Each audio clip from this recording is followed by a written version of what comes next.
without a fuss.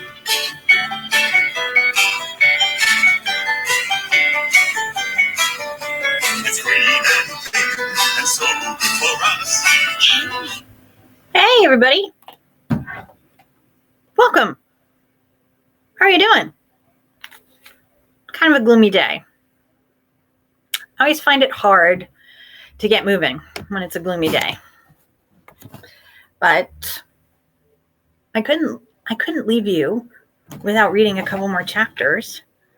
So we can be gloomy and still read a nice book.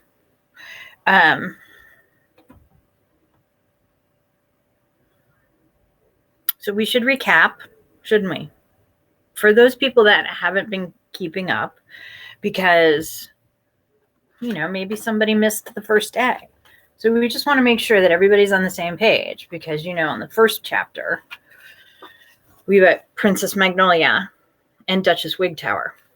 And Duchess Wigtower likes to find out secrets. And then in chapter 2, Princess Magnolia had to go and answer her ring, her magic ring. And she jumped into the broom closet and slid down a tube and turns into the Princess in Black. And then we met Frimplepants, the unicorn. I still think that Frimplepants is a very silly name, but it's perfect for a unicorn. And Frimplepants also has a glitter stone ring, and his went off, and he went through also a secret passage and came out on the other side and turns into Blackie, the Princess in Black's horse. So now we are on chapter 4. Boom. See? Chapter 4. All right. Oh, wow. Look at all those monsters. So the big blue monster was hungry. Look, there he is, big blue monster. Now, Monsterland was full of monsters. Now, some were small and some were big. So we got small ones. Oh, look at that big, giant pink one. Some were bigger than the big blue monster. And they were always eating up the good food. See? We wonder where sometimes bicycles go missing, or those really cool tubs that nobody wants anymore. They go to Monsterland so they can feed the monsters. There was a hole in the ceiling of Monsterland. The smell of goats floated in through the hole. Shaggy goats, plump goats, delicious goats. The big blue monster began to drool. Look at him. Look at him just drooling. Look at all those goats up there. Wasn't there a rule against climbing through that hole? Yes, there was. The monster couldn't remember why. Was it because the sun was too shiny up there?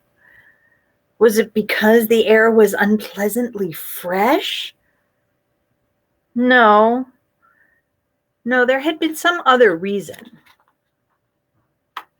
The big blue monster was too hungry to remember, so it climbed through the hole.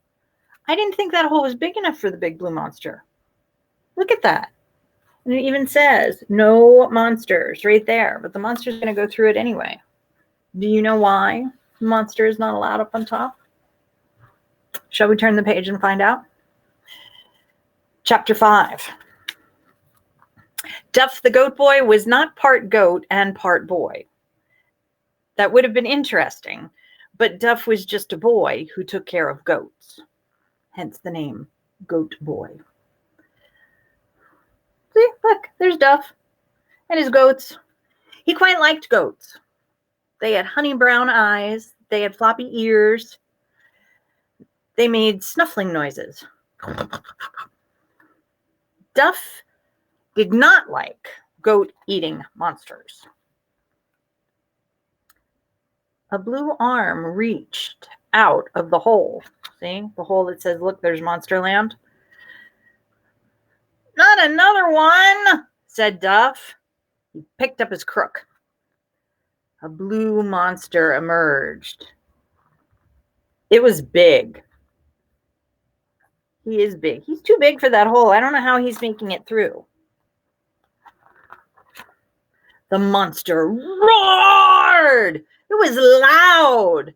Duff dropped his crook. His knees shook. Help! He croaked. In the distance, a pony neighed.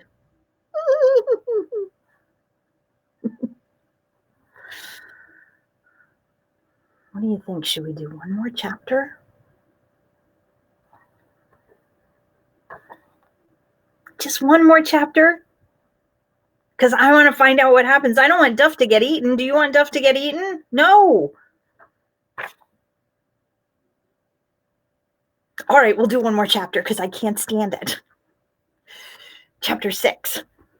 The princess in black galloped into the goat pasture. A big blue monster was holding a goat in each paw. It opened its mouth as wide as it would go, which was very wide. Not so fast, said the princess in black. Look at that. He's going to eat those poor little goats. I bet if he finished all the goats, he would go after Duff next. That would not be good. Blackie galloped toward the big tree.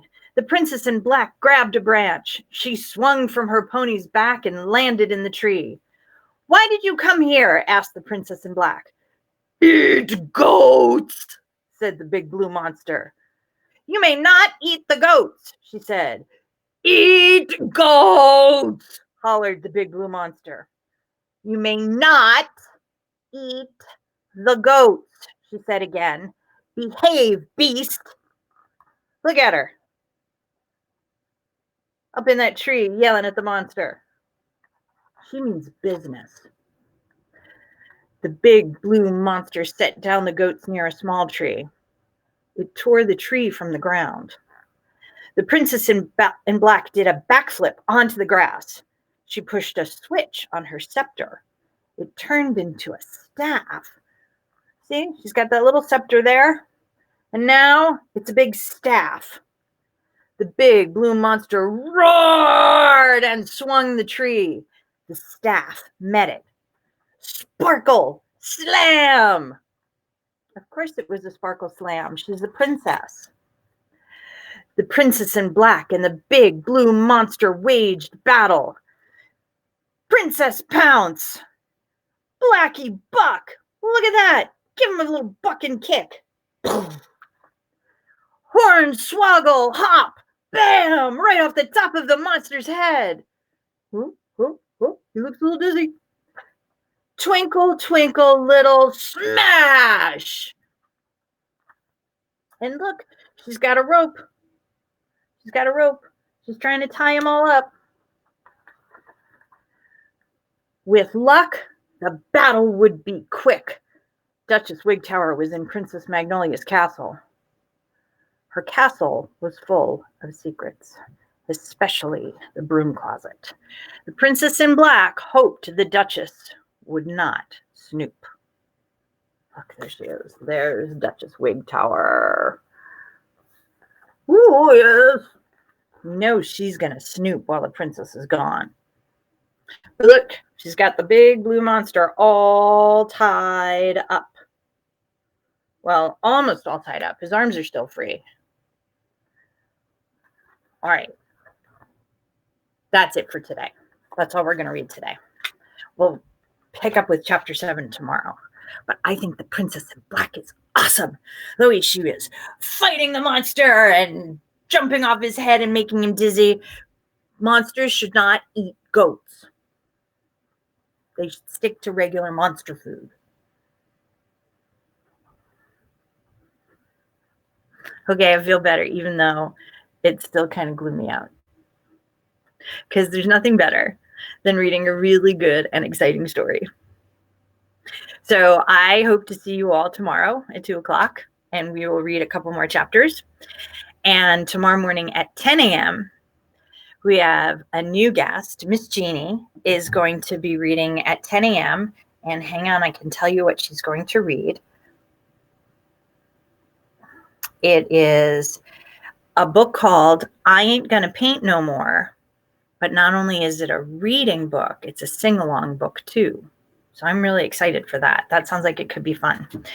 And then, Miss Kristen is back on Saturday so that you can sing along with her at 11 o'clock on Saturday. And that's going to be awesome. She's keeping very quiet about what songs we're going to sing on Saturday. But I have a feeling she'll probably do a little video to give us a preview, and so that you can get ready for Saturday to sing along with her and have your favorite songs and sing. So that'll be fun. So I hope that you're enjoying The Princess in Black.